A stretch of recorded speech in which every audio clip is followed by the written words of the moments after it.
Please welcome 2017 NASCAR Hall of Fame inductee, Rick Hendrick.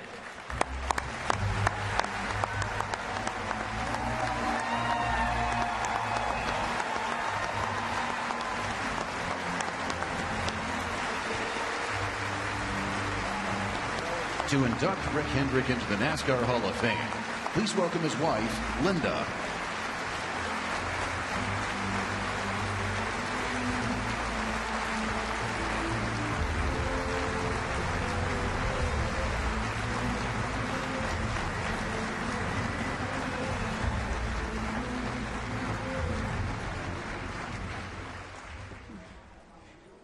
This is an exciting night, not only for Rick and I, but for our family, friends, and employees who are here to share this special time. When Rick and I were first met at a service station in Raleigh in 1971, we had no idea of the plans God had in store for us. We got married, and as the doors of opportunity opened, Rick embraced the challenges. He boldly and courageously walked through those doors and never looked back. That was 46 years ago, and I stand here tonight as a proud wife because of his hard work and passion for racing, with the honor on this 20th day of January 2017 to present the NASCAR Hall of Fame inductee ring and officially induct my best friend and sweet husband, Rick Hendrick, into the NASCAR Hall of Fame.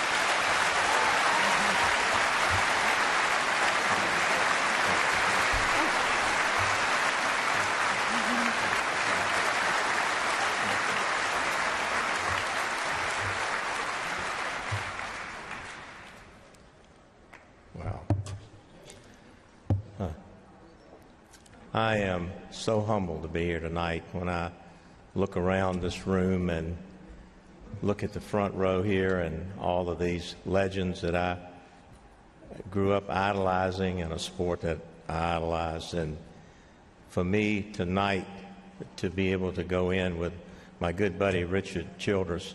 I'll never follow you again, Richard. Never. I never want to follow you again.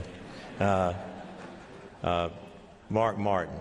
Mark, you make a difference. You've made a difference in every organization that you've ever been in. And you made a big difference in ours.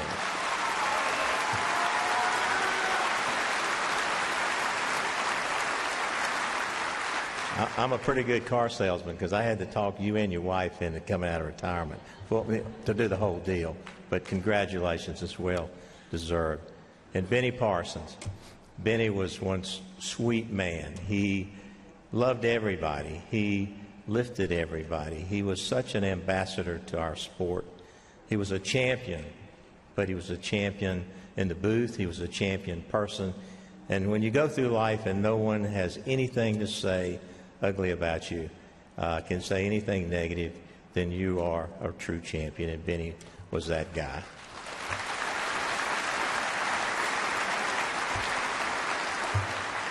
And to the Parks family, I've read about him and I've watched the videos, and we surely wouldn't be here today if it wasn't for him. So what he's done for our sport to get us to this place, it's amazing. So congratulations to you. Well deserved. He should have been in a long time ago. Thank you.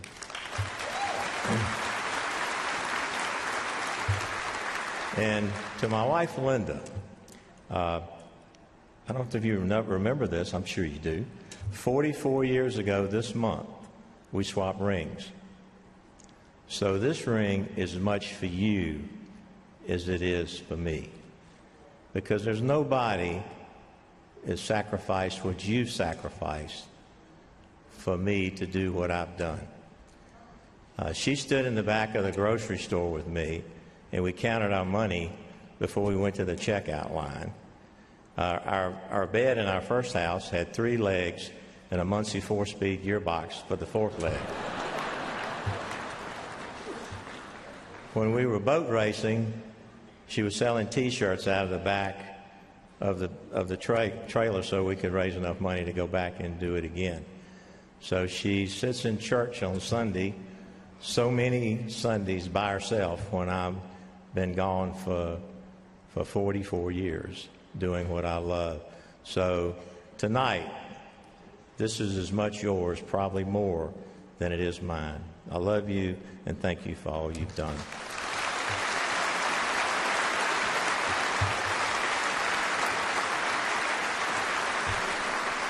To Jeff and Jimmy, thank you for that introduction.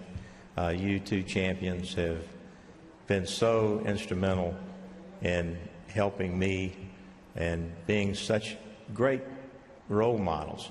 Not just the champions that you are, but what you've done outside of the car. You have been a great role model for a lot of people. Tonight, I'm very blessed. I've got my daughter Lynn, my 3 grandchildren here, Ricky, Kate, and Hendrick, and Emily and Tyler, and my Kathy, and just all of my families here, cousins. So I'm sharing it tonight. It's about my family. I'm sharing it with them. One of the coolest things I had is my 3 grandchildren interviewed me for the Hall of Fame tonight on video. So I can't wait to let them grow up and see that. So this has been a special night for me, and it's just really hard for me to believe that a kid growing up on a tobacco farm in rural Virginia that dreamed about racing, just racing in hot rods and waiting for Linda, you know, those were the 3 things, and always wanting to be involved in racing somehow. But I didn't know what I wanted to do in life, but I knew what I didn't want to do, and that was to be a tobacco farmer. And but I wouldn't take anything for the time that I spent with my mom and dad. They taught me something that really has been the pillar of my life, and that is you need to take care of other people if you want people to take care of you. You need to take care of your neighbors, and you need to do for others, and good things will happen to you.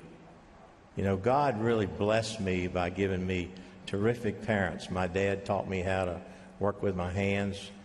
It was racing that got me in the automobile business. And I think back to all the lessons. I've got a lot of friends here tonight that are bankers. My mother taught me how to borrow money. I'm very good at that. I think back to Linda and I moving to Charlotte, and I was selling parts to all the race teams that weren't funded. And I got a call one day when Richard Broom and I were drag boat racing, and we were looking for a sponsor, and Max Mullen called me and he said, would you like to own a race team with maybe C.K. Spurlock, the All-Star Race, and Richard Petty be the driver? And I thought, is this a trick question? You know, are you serious? Well, the All-Star part, Richard was smart. He didn't come aboard. Richard, how many championships would you have won now? Would it be more than 7? I'm just kidding. But anyway, I met this guy, Harry Hyde, who was a better salesman than I am. Harry Hyde convinced me if he could build one car, that he could go win a race, and I believed it. And when we formed All-Star Racing in that little tin building on the hill, we had 5 employees. I was renting the transmissions, renting the equipment, and Harry was making $500 a week. And we raced for 6 races with Jeff Bodine. And I said, Harry, we wrecked Darlington, and I said, you know, I can't go any further. If we don't get a sponsor, we got to close the doors. Now, true story, Linda's here. I had promised her we'd go to a revival. So on the Martinsville race, the 7th race, I was in church. And I went to a payphone after church, and I called my mother. And I said, Mom, how did the race end up in Martinsville? She said, you didn't hear? And I said, no. She said, Jeff blew up. And I said, blew up? Okay. She said, no, he won. And I said, he won the race? So everybody was wrapping his yard in toilet paper, but I think I had divine intervention that day because I was in church. But we got a sponsor that year, and kind of the rest is history. You know, when I think about accepting this award tonight, I think about all the people that have been involved in motorsports. And I can't name them all. I won't even try, like Richard, with putting their names on the wall. You know who you are. Every person in the very beginning to the day, everyone that laid a brick is part of this. And it's the same thing we talk about in the automobile business. It's together we achieve more. Working together. Dale said it. I believe that with all my heart. I love the sport. I love the fact that we are a family. I love the fact that when I had the tragedy that all these folks, Richard Childress included, every owner, everybody in the garage reached out to us, and they were there for us. We compete on Sunday, but we're there for each other in a time of real tragedy. And I remember, Richard will remember this, there was a movie about it. Bill France called us down to Florida, and he pinned our ears back like I've never had anybody talk to me in my life. But the day I was diagnosed with leukemia, shortly thereafter, he walked in the front door of my house and he said, "I just want to look at you and make sure you're okay." So that's the kind of direction we had with NASCAR, but at the same time, there was awful lot of love inside this room. So I humbly accept this tonight, and all the drivers that have been involved in our company, all the mechanics, everybody that's ever been a part of it. I accept this on your behalf, past and present. I know my son is watching tonight, and he's so proud. Congratulations to Jimmy for winning number 7, dedicating it to him. It's something those folks we lost will always be big in our heart. But I can tell you that the feelings that I have for this sport and for all the people in it, all the sponsors, and I've got so many here tonight, I can't name them all, don't want to do that. But it's your faith, it's your family and your friends that get you through life. And that's the most important thing. When it's all over, it's the people that you touch and the lives you change that make a difference in this world.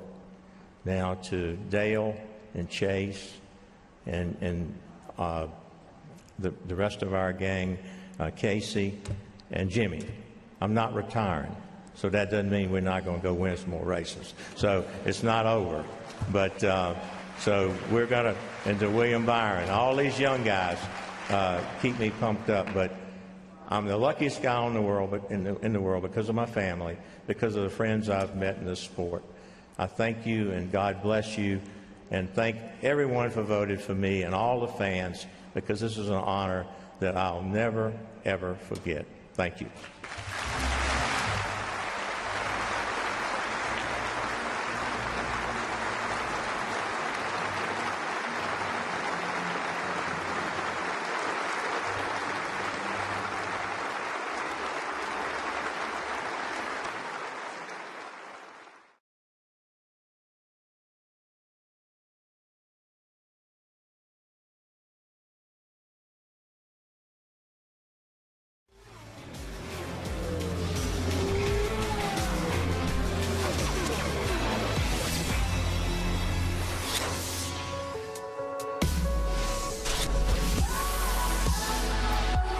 Daytona Beach, playground for many parts of the United States and for most of the year a holiday destination, but just a couple of 3 miles back from the sand, one of the most awesome racetracks in the world. 43-degree banking on the turns and a tricky extra mile of the infield circuit on the northern coast of Florida, as the cars are rolling out for the first round of the IMSA WeatherTech Championship 2017. Just over 3.5 miles, 12 corners. Sometimes it takes a long 2 stints which were 21 laps, so Yeah. there's no reason to be running out of fuel. It looks more like an electronic problem to me. Let's go down to Nick Damon. The top 3 are in the pits. And the 31 car, the Action Express car, has had its stop severely compromised by the 5. And the number 4 Corvette is making an emergency stop because, of course, the pits are not open for the GTLMs this time. So number 4 has had to make a quick stop and go. That's a car that's come out through. To my left, the Wayne Taylor racing car has made a driver change, so Ricky Taylor's got out. And now off they go, the 10 is away, and the 5 and the 31 are, interestingly, the 31's got away again. I'm not sure whether he managed to get that much fuel in, but he was at the wrong angle, but they've all trolled off together. But of course, the big news there is the 4, the Corvette, has had to make an emergency stop. And that means he'll have to come in again once we go green. And the number 31 car has beaten the number 5 car out of the pit lane. And they're all being held at the end of pit lane, Jeremy, as the line goes through. But that's not going to hurt them. No, that's not going to hurt them. Yep. Paul, just going back to that rebellion, so that wasn't a fuel issue on that car because it should have had fuel in the tank, correct? Well, that's certainly going on the length of time it had been out on the track. It shouldn't have been a fueling problem. If, of course, it hadn't got its full amount of fuel in on its previous stop, I can't tell. But the previous stop was a little bit longer. And as I mentioned, that did suggest to me, at least, that there was a problem that they were trying to work their way around. So it certainly hadn't done enough laps to have run out of fuel if it had been fully fueled at its previous stop. So I've seen the guys in race control looking at the Scott Pruitt incident. I can look through. And the pace car, safety car, has now peeled off into the pit lane. Meanwhile, the car's back in the train, and bear in mind that the leaders are just tucked in behind a couple of the back markers. The 70 car is away though, and will be held at the end of the pit lane. So Jeff Gordon in the number 10 car about to resume so he's already left, and we've got therefore the back markers being swamped, Jeremy. Yeah, what happened there is that once the pass around happened, the next class leader in the line takes the restart at the head of the pack. I don't like that rule personally. I'd much rather wait till they get the overall race leader up there, but those are the rules. So that is why number 29 car was led out to turn 4 towards the green flag. Then, of course, he got absolutely swamped by everybody. And, there's number 70 car having a spin at the International Horseshoe, just trying to get going on cold tyres, and he's looped that car around. The issue was the 70 car I thought was going to be held, but Jim Rowland buzzed in my ears, no, he's free to go. So therefore the car coming out of the pits was released into just bedlam, basically. Everyone being told to get racing again, and there just wasn't room for the 70 car to find any track space at all. There was contact, and it resulted in a spin for the 70 car at the International Horseshoe, and that's the result. The 70 car can get back up and running, as you say, though, cold Continental tyres beneath it, and that is the result. So the 70 car rejoining. And which car did it make contact with? It was the 10. Oh, the 10 it was car. Jeff Gordon. Correct. And that's the issue for me. Why was the pit lane not closed when you've got a restart? And it's just, there is no space for a rejoining car there. I mean, Jeff Gordon went a little bit too hot into the corner, I think. Did he miss the apex? Yes, he did. He was never going to get around that corner anyway, to be fair. No, and again, for me, that is a function of the fact that we didn't have the leaders at the front of the pack at the restart, because it's all mayhem in there. And we didn't need the slower cars in the middle of that restart, so that was really unfortunate. And we'll see what damage there is to Jeff Gordon's car. Also, as the schmozzle of cars came towards the green flag, Seb Morris was able to grab the lead from Jeff Gordon, and now he is in the lead of this race, and he is out well ahead of the pack right now, because that was a great restart there by Seb Morris. Well, they build these Cadillacs incredibly strongly, because I can't see any damage on the front left corner. Maybe a dive plane has gone missing, but otherwise that splitter looks like it's remained intact, and certainly the 10 car can get up to speed on the banking with the car looking still relatively stable, with Jeff Gordon at the wheel, but having slipped to third position now as a result of that crazy restart. Seb Morris leads them in this Cadillac trio out front from Christian Fittipaldi and Jeff Gordon. Fourth position is Ryan DL in the next best manufacturer being Nissan. in the number 2 car, and then we have the master Jonathan Bomarito in 5th place, Jeremy. Indeed we do, and so we've now got the number 70 car. So we're seeing that pattern repeating itself with Jeff Gordon staying out at the Wayne Taylor racing car. And here he is onto pit lane now, the race leader. That's the 90 car. Oh, it is, but isn't the it? That's 10 right. is about to appear, and Jim Roller is poised and ready to receive Jeff Gordon. Indeed, Jeff Gordon was the man who had the big scrum around him. I couldn't believe that Shea was actually able to get an interview with Max Angelelli, because it was such a scrum around that car. I got pushed away twice, but no scrum now, just a very efficient pit crew working on the number 10 Minolta entry, and it's all smooth as clockwork. Fuel and tires this time, no driver change. Jeff Gordon will stay on board. It's going to be interesting to see Jeremy and Paul Truswell, just whether it's an engine mapping thing or whether, you know, Ricky Taylor has been known to get great mileage. There's more Cadillac music. And having to dodge around GT4s, but the speed differential that little bit larger here at Daytona when you're in the top class, and there are, well, over 20 GTDs still to negotiate. So Seb Morris leads after 101 laps by 21 seconds from the sister car at Action Express, Christian Fittipaldi in the number 5 machine. Jeff Gordon is 3rd in the number 10 car for Konica Minolta Cadillac DPi-V.R. in the renamed team, I suppose you could say. Initially entered as Wayne Taylor Racing as they appeared last year, but going with the sponsor from this point onwards for the rest of the season. And it will not be a driver change for the number 5, the Mustang sampling car, but for the 10, the Konica Minolta car, Max the Axe Angelelli getting ready for his last stint at the 24 Hours of Daytona. He's done a lot of stints around here, getting strapped in new tires for the 5 and fuel. They go back out. The 10 still having work done, though. Both Cadillac DPi car. Oh, this is one of the Starworks car. Okay. Predominantly pink. Oh, it's pink. It's full on pink, is it? Okay. Oh, yeah. Fine. I didn't know whether some of the PC cars had little flashes of pink. Well, no, it's pink and white, I guess, but it's pink. And it was facing the wrong way for a while. But well, if it's going again, that's good. True, news. yeah. And the driver has got it pointing in the right direction. It's going again. Back down to Shea. As the rain pours down, Shea, you've got a pit stopper. Yeah, the number 10 came in, the Konica Minolta car. Jordan Taylor got out, and Jeff Gordon got in behind the wheels. So he's going out onto a wet racetrack with wet rain tires. That's not something he would be very familiar with in race conditions, at the very least.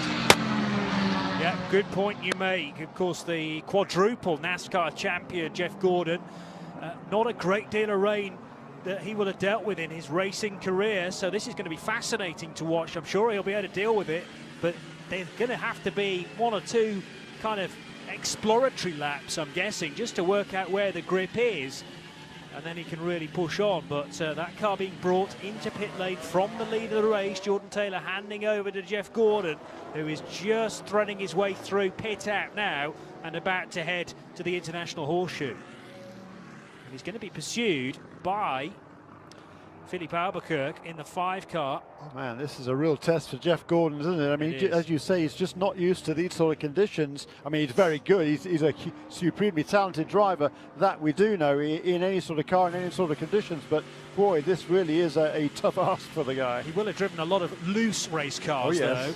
On the dirt as well, so yes. Car control's not a problem. Correct, but it's just a case of, as I say, familiarising yourself with how much or how little grip is out there. We'll give him a couple of laps, and I think we're then going to see him well and truly in the groove, just easing his way out of the Western Horseshoe and then up onto the banking, which again will be very, very weird, I'm sure, in the wet.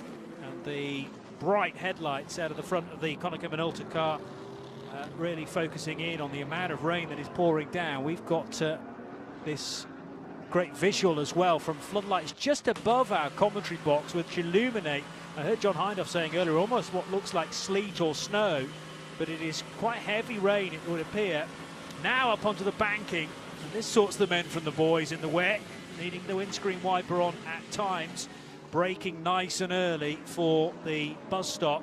and has the 5 car right behind him, down as Jeff Gordon, so needs to really get familiar with these conditions as quickly as possible. Allows the 5 car through. That's actually probably not too bad a move to make, and just you could follow the 5 car there and allow Philippe Albuquerque to make the mistake. Yeah, well, quite particular car, and then basically a wet track in the infield. Super hard to call the tyre choice, and having driven the car on slicks in those conditions on the infield and just watch everybody driving around me, you know, wasn't really the right time to come in for dries, and now it's raining again hard. So I think we made the right tyre call, we're just unlucky. Thanks, Robin. We're going to continue with our Continental Tyre Pit report. Sheehan. Jordan Taylor, fresh out of the number 10 Konica Minolta Cadillac DPi. What were track conditions like from your point of view? I mean, when I got out of the car, it was actually starting to dry out. The apex of turn 6 was dry. The whole middle of the bus stop was pretty dry, so you could kind of feel the front taking over and gaining grip.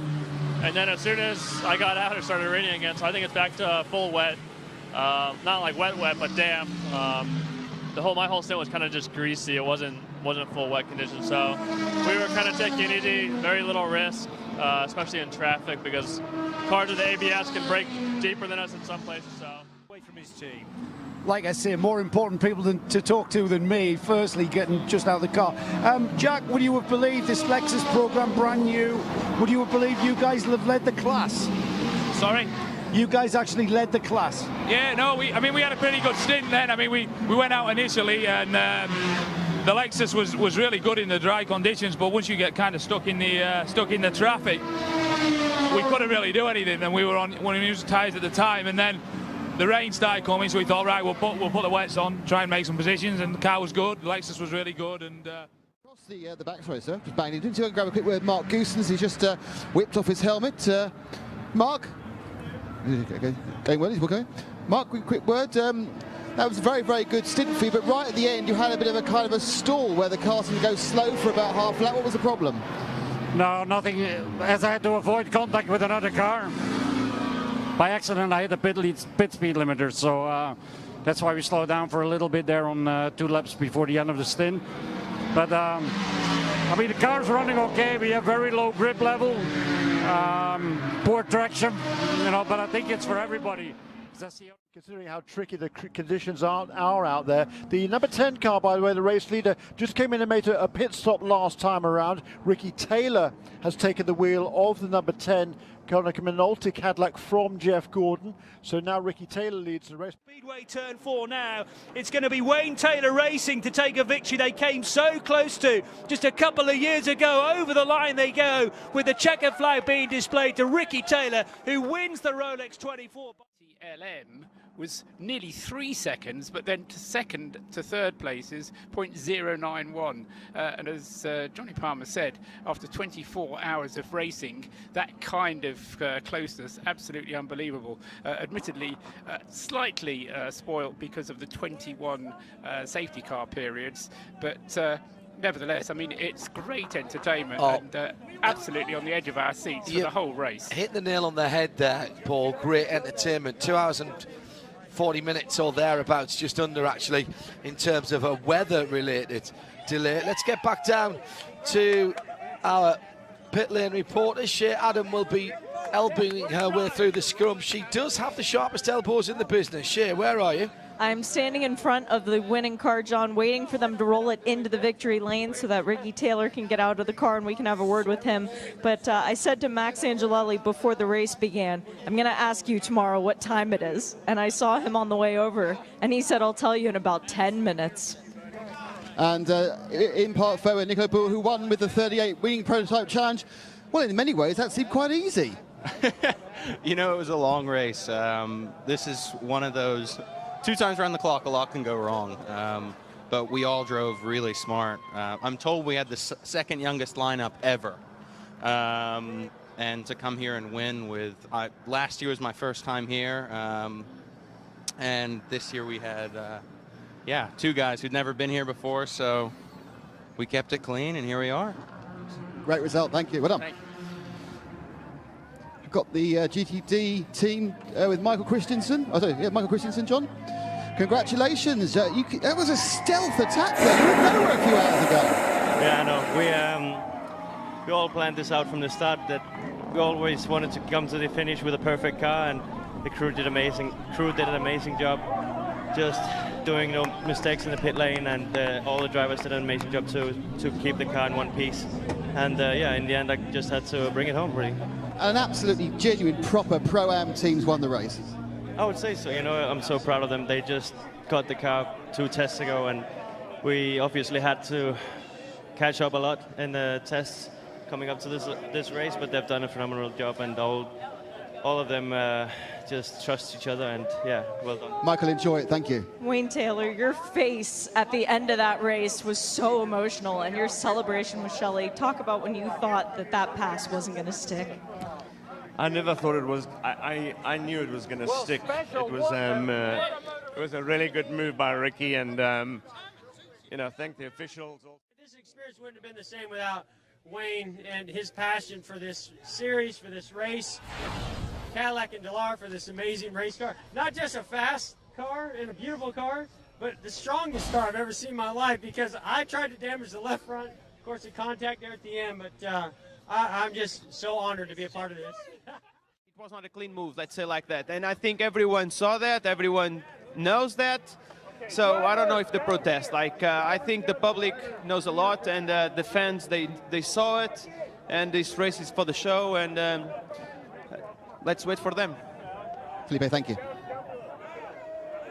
Very fair from, I think, from both, actually. I think Wayne Taylor as well. He said, you know, it was a silly move. He knew it was very marginal at best. It could have gone either way. Philippe Albuquerque not happy quite clearly about that. We can talk about that in Michelin post-race tech coming up next. Hashtag Michelin PRT to at IMSA Radio. Let's go to Nick Damon with more people from the podium. I have 2 people standing who are battling just with, who are actually not much further apart now than they were in the last lap. It's Patrick Pilet and James Collado from the 911 and the 62.